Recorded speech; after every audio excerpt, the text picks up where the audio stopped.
जिला चुनाव अफसर रजौरी मोहम्मद एजाज असदों ने 24 अक्तूबर की ब्लॉक डेवलपमेंट कौंसल ताईं वोट पाने की प्रक्रिया के संबंध SSP रजौरी ADC AROs ते जोनल सैक्टोरल मैजिस्ट्रेटें की एक मीटिंग लाई। उन्हें चुनाव कमीशन की हिदायतें उपर सख्ती कने अमल करने ते जिम्मेदारियां की निभाने लई आख्या। 19 ब्लॉक से और 19 पोलिंग स्टेशन से हमारे रजौरी डिस्ट्रिक्ट में 24 तारीख को पोलिंग होगी। काउंटिंग भी सेम डे है। समझता हूँ कि हेल्दी पार्टिसिपेशन है और काफ़ी उत्साह है कैंडिडेट्स में, और जो इलेक्टोरल कॉलेज जो इलेक्टर्स हैं उनके अंदर भी काफ़ी उत्साह देखने को। कठुआ जिले 24 अक्तूबर की BDC चुनाव के संबंध में सभ्य तैयारियां करी लैती गई। जिला चुनाव अफसर ओम प्रकाश होरें सभ्य मुतलका अफसरें कन्नै तैयारियां का जायजा लेता। मुतलका ब्लाकें च पोलिंग ताईं कल पोलिंग पार्टियां रवाना की जांगन। जैसा कि आप जानते हैं डिस्ट्रिक्ट कठुआ में हमारे 19 ब्लॉक्स हैं, इसमें से एक में अनअपोज्ड एक कैंडिडेट रीता देवी जो मंडली 16 से निर्वाचित हो चुकी हैं। इसके अलावा 18 ब्लॉक्स में जो इलेक्शंस होनी है उसके लिए हमारी जो तैयारियां हैं वो इस तरीके से है कि आज 22 तारीख को हमारी last round of randomisation complete होने जा रहा है। इसके बाद ROs POs की ड्यूटी लगा दी जाए। जिला एडमिनिस्ट्रेशन सांबा आसिया जंदी राती ठंडी खुई थार नजायज तौर पर बनाए गए दे शेड की ढाई दिता गया। मकामी लोगों एडमिनिस्ट्रेशन खिलाफ प्रदर्शन किया। उन्हें आख्या जे गर्मियों च यात्री खुआ थार बने दे शेड हेठ बसां कर देन। लोकें इल्जाम लाया असर रसूख रखने वाले लोकें पासिया किए गए दे नजायज कब्जे की ढाने थार एडमिनिस्ट्रेशन यात्रियों के खिलाफ मनमानी करारदा है। लोकें DC सांबा की ट्रांसफर करने की मांग की है। प्रशासन ने यहाँ पे इलीगल कार्रवाई की है। हम जिला प्रशासन सांबा को हम शेम के तौर पर ये कहना चाहते हैं कि इस ठंडी खुई के इतिहास को मिटाने के लिए जिला प्रशासन ने एक घिनौना काम किया है, क्योंकि इस कुएं के ऊपर ये जो शेड बना था, कुएं से लोग हजारों लोग नेशनल हाईवे के ऊपर जो गुजरने वाले हैं इस ठंडी खुई के जो है वो यहाँ पे रुकते हैं और इस कुएं का पानी पीते हैं। जो खड्डे नाले जितने भी चोइए नाले थे सारे सारे इंक्लोजमेंट किए। मैं ठंडी खुई में जहाँ भी देखता हूँ पीछे देखा मैंने सारे नाले। J&K academy of art culture and languages Aasia मशहूर पंजाबी लिखारी प्रोफेसर सेवा सिंह होरें की श्रद्धांजलि भेंट की गई। प्रोफेसर सेवा सिंह हुंदा पंजाबी साहित्य च बड़ा योगदान है। उनकी लिखी दी द हिस्ट्री ऑफ सिक्स इन कश्मीर की हिस्ट्री च टकोदा स्थान हासिल है। जम्मू यूनिवर्सिटी के पंजाबी विभाग की HOD डॉक्टर बलजीत कौर समारोह की मुख परौना ही। ਜਿਹੜੇ ਕਸ਼ਮੀਰ ਤੋਂ ਸਨ ਔਰ ਤਕਰੀਬਨ 97 ਸਾਲ ਦੀ ਉਮਰ ਉਹ ਆਪਣੀ ਇੱਥੇ ਗੁਜ਼ਾਰ ਕੇ ਸਾਡੇ ਨਾਲ ਵਿਦਾ ਹੋ ਗਏ। ਅੱਜ ਉਹਨਾਂ ਦੀ ਕੰਟਰੀਬਿਊਸ਼ਨ ਜਿਹੜੀ ਰਹੀ ਹੈ ਪੰਜਾਬੀ ਸਾਹਿਤ ਨੂੰ, ਉਹਨਾਂ ਦੀ ਦੇਣ ਜਿਹੜੀ ਰਹੀ ਹੈ ਉਸ ਨੂੰ ਲੈ ਕੇ ਅੱਜ ਇੱਕ ਸੈਮੀਨਾਰ ਦਾ ਆਯੋਜਨ ਕੀਤਾ ਗਿਆ। मिशन मोदी अगेन PM संगठन के सदस्य कठुआ च मोदी सरकार आसिया चलाई जा रही योजनाएं की जानकारी देने वास्ते एक कार्यक्रम आयोजित किया। कार्यक्रम में संगठन के राष्ट्रीय अध्यक्ष राम गोपाल काका होरें भी शिरकत की।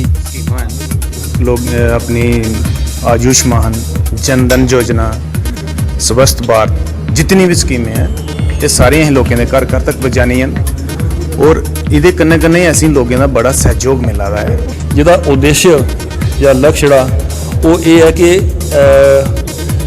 ਹਰ ਮੋਦੀ ਘਰ ਘਰ ਮੋਦੀ ਅਸੀਂ ਜਿਹੜਾ ਮੋਦੀ ਦੀ ਜਿਹੜੀ ਆਈਡੀਓਲੋਜੀ ਹੈ, ਮੋਦੀ ਦੀ ਜਿਹੜੀ ਸੋਚ ਹੈ, ਮੋਦੀ ਜਿਹੜੀ ਕਾਰਜਸ਼ੈਲੀ ਹੈ। उधमपुर च भारतीय कॉलेज ऑफ एजुकेशन च नशाखोरी ते माड़े असर थमां नौजवानों की दूर रखने के संबंध एक गेस्ट लैक्चर का आयोजन किया गया। ब्रह्म कुमारी ईश्वरी विश्वविद्यालय आसिया गेस्ट लैक्चर का आयोजन किया गया। नौजवाने उनके माता पिता ते अभिभावकों की नशावर दवाइयां शा सोगे रोने ताईं ते अपनी अपनी ऊर्जा की रचनात्मक ते सकारात्मक कम्में उपर खर्च करने लई आख्या गया। जिला पुलिस लाइन्स पुंछ के मैदान में शहीद पुलिस वाले के चेते च बूटे लाने का कार्यक्रम आयोजित किया गया। कार्यक्रम में प्रिंसीपल ते सैशनस जज पुंछ मदन लाल, DC पुंछ राहुल यादव ते SSP पुंछ रमेश अंगराल ते शहीद पुलिस वाले के नेड़वे सरबंधियों एक बूटा लाया। पीपल्स फोरम पुंछ के प्रधान एडवोकेट संजय रैना होरें पुलिस के इस काम की सराहना की। आज डिस्ट्रिक्ट पुलिस ने ਪਲਾਂਟੇਸ਼ਨ ਡਰਾਈਵ ਜਿਹੜੀ ਇੱਥੇ ਚਲਾਈ, ਜਿਸ ਦੇ ਵਿੱਚ ਮਾਰਟੀਅਰਸ ਫੈਮਲੀਜ਼, ਐਡਮਿਨਿਸਟ੍ਰੇਸ਼ਨ, ਜੁਡੀਸ਼ਰੀ ਔਰ ਸਿਵਲ सोसाइटी ਸਾਰਿਆਂ ਨੇ ਮਿਲ ਕੇ ਇੱਥੇ ਸ਼ਜਰਕਾਰੀ ਕੀਤੀ। ਇਹ ਇੱਕ ਬਹੁਤ ਅੱਛੀ ਪਹਿਲ ਹੈ ਡਿਸਟ੍ਰਿਕਟ ਪੁਲਿਸ ਦੀ ਤਰਫੋਂ, ਕਿਉਂਕਿ ਸਾਡਾ এনवायरमेंट ਜਿਹੜਾ ਹੈ ਉਹ ਬਿਲਕੁਲ ਤਬਾਹ ਬਰਬਾਦ ਹੋ ਰਿਹਾ ਹੈ। तो इस वास्ते पुलिस का जड़ा इनिशिएटिव है, इसकी अस पूरी प्रशंसा करते हैं। यहाँ पे फंक्शन आयोजित किया गया, उसमें हमने प्लांटेशन ड्राइव जो है वो उसका वहाँ की।